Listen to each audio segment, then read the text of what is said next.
सात संगत जी प्यार से कहना, धन निरंकार जी। सात संगत जी दासी आशा करेगी कि आप सभी महात्मा जहाँ जहाँ भी हैं सभी कुशल मंगल होंगे। सात संगत जी सतगुरु माता जी के चरणों में यही अरदास बनती है कि जहाँ भी सात संगत जी माता जी जहाँ भी सत्संगी परिवार रहे, जहाँ जहाँ कोने कोने जहाँ भी संत महात्मा रहें, सब प्यारे सात संगत जी कुशल मंगल रहें। यही और आपका प्यारे सात संगत जी ये प्यार भरा हाथ सर पर सबके सर पर हो। सात संगत जी हम दुखों के कारण परेशान हो जाते हैं।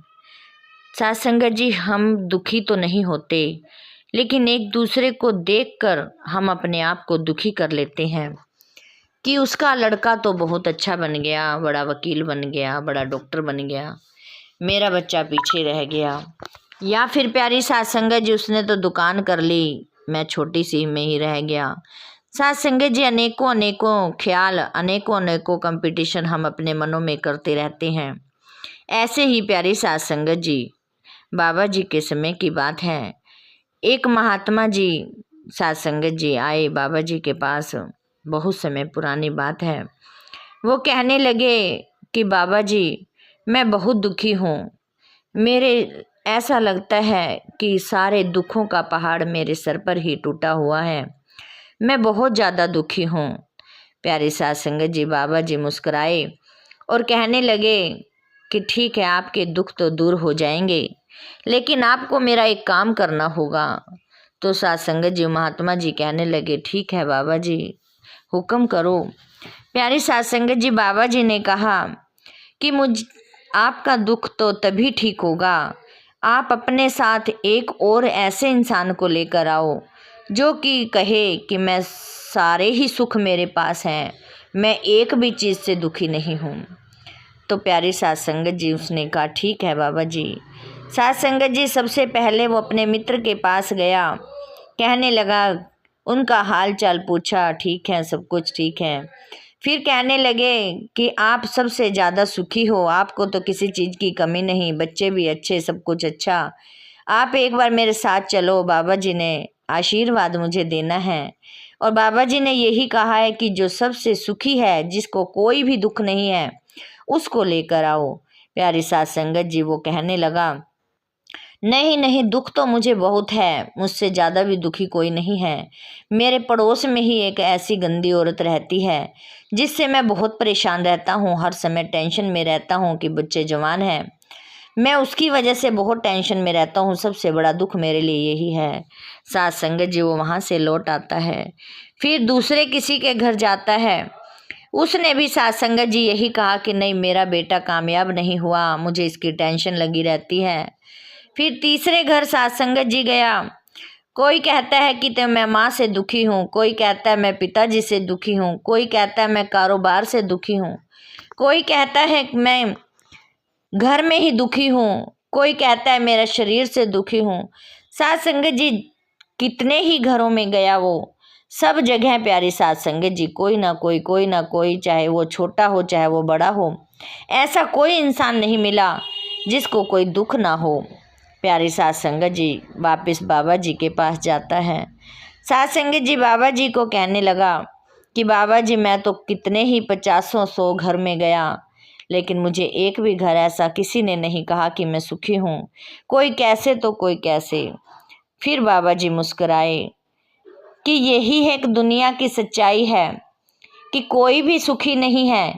चाहे आपके मित्र ने कहा मैं पड़ोसन से दुखी हूँ, तो वो क्यों दुखी है? यदि वो अपने आप तक सीमित रह जाए तो क्यों दुखी होगा? यदि वो कहे कि मैं बच्चे से दुखी हूँ, मेरा बच्चा डॉक्टर नहीं बन पाया, तो क्यों दुखी हुआ वो? क्योंकि सात संगत जी वो रीस कर रहे हैं, एक दूसरे का कंपटीशन कर रहे हैं कि उसका लड़का तो डॉक्टर बन गया, उसका डॉक्टर तो इंजीनियर बन गया, उसका बच्चा तो अच्छे बाहर चला गया कमाकर। सात संगत जी ये हमें एक दूसरे के पीछे भाग रहे हैं और कोई दुख नहीं है। सात संगत जी हम उसमें संतोष नहीं रखते कि जो सतगुरु ने हमें दिया है, उसमें हम खुश नहीं रहते, तभी हमारे को दुख दिखाई देते हैं। यदि हमारा बच्चा कम कमा रहा है, यदि हम उसमें संतोष रख लेते हैं कि कोई बात नहीं, हम इसमें ही गुजारा कर लेंगे और हंसते खेलते अपने जीवन जी लें, तो कोई दुख की बात नहीं है। यदि कोई पड़ोस गंदा है तो हम अपने घर में रहकर अपने घर में अपना दायरा अच्छा बना लें, तो हमें पड़ोस कुछ नहीं कहेगा। या सात्संगत जी अनेकों ही कोई भी ये दुख आते हैं, तो कारण सात्संगत जी यही होता है कि हम एक दूसरे से कंपटीशन कर रहे हैं कि वो तो उसने तो मकान बना लिया, मेरा नहीं बना।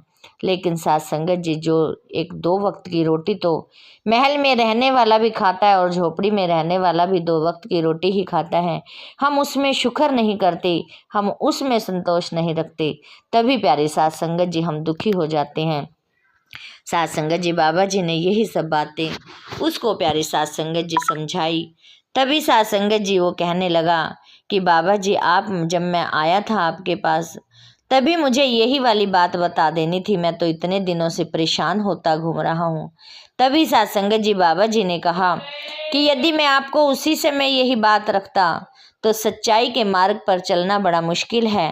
अब आपने खुद स्वयं अनुभव किया है कि कोई भी सुखी नहीं है, सब में ही कोई ना कोई दुख है, तो अभी आपको संतोष जरूर मिलेगा।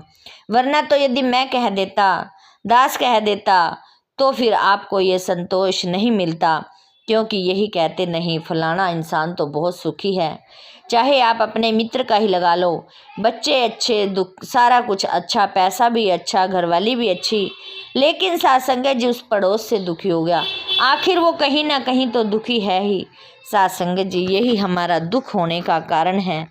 यदि हम सात्संगत जी सेवा सिमरन में जुटकर अपने को मगन कर लेंगे, यदि अपने से ही शुरुआत करेंगे, यदि हर व्यक्ति अपने से शुरुआत कर ले कि मुझे ही संवरना है, मुझे अपने आप को संवारना है, तो प्यारी सात्संगत जी सारे ही उस दिन संवर के खड़े हो जाएंगे, क्योंकि रहती तो सिर्फ बात अपने तक ही है। यदि हर कोई अपना अपना संवार लेता है तो सारा जग ही संवर जाता है। सात्संगत जी सतगुरु बाबा जी तो हमें पल पल पग पग पर समझा रहे हैं कि हमें कैसे संतोष मिलता है, कैसे सुकून मिलता है, कैसे खुशियाँ मिलती हैं, लेकिन हमें खुशियाँ लेने का तरीका नहीं है। हम सात्संगत जी एक दूसरे के पीछे भाग रहे हैं। सात्संगत जी यही सारा कारण सात्संगत जी हमारा दुखों का है। यदि जिस दिन हमें सात्संगत जी संतोष आ जाएगा, सुकून करना आ जाएगा, प्यार करना आ जाएगा, प्यार बांटना आ जाएगा, तो प्यारे सात्संगत जी हमारा कोई भी दुख ऐसा नहीं जो हमसे दूर ना जाए। तभी हम अपने आप को सुखी कह सकते हैं, तब हम स्वयं ही कह देंगे कि हम बहुत सुखी हैं।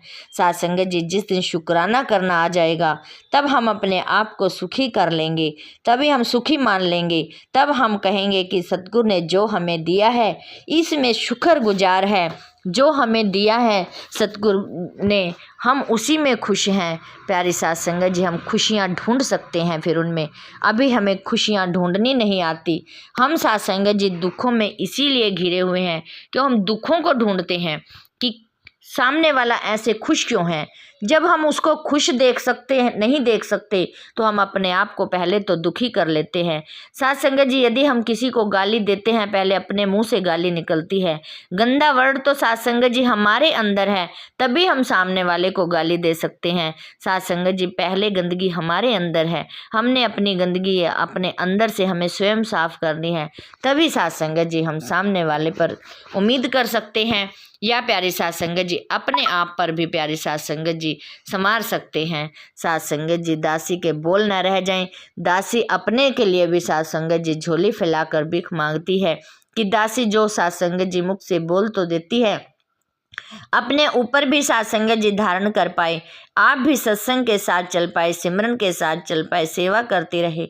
सात्संगत जी दासी बारंबार यही भीख मांगती है कि दासी को भी सात्संगत जी सुमत देना, अक्ल देना, सात्संगत जी ऐसी बख्शिश देना, ऐसी रहमत करना, दासी भी सात्संगत जी सेवा सिमरन सत्संग करते हुए चरणों में साथ संगत जी अंतिम श्वासों तक लगी रहे। साथ संगत जी दासी का बच्चा परिवार भी सुख शांति से साथ संगत जी सत्संग से जुड़ा रहे, यही दासी की कामना है, यही याचना है। साथ संगत जी प्यार से कहना धन निरंकार जी।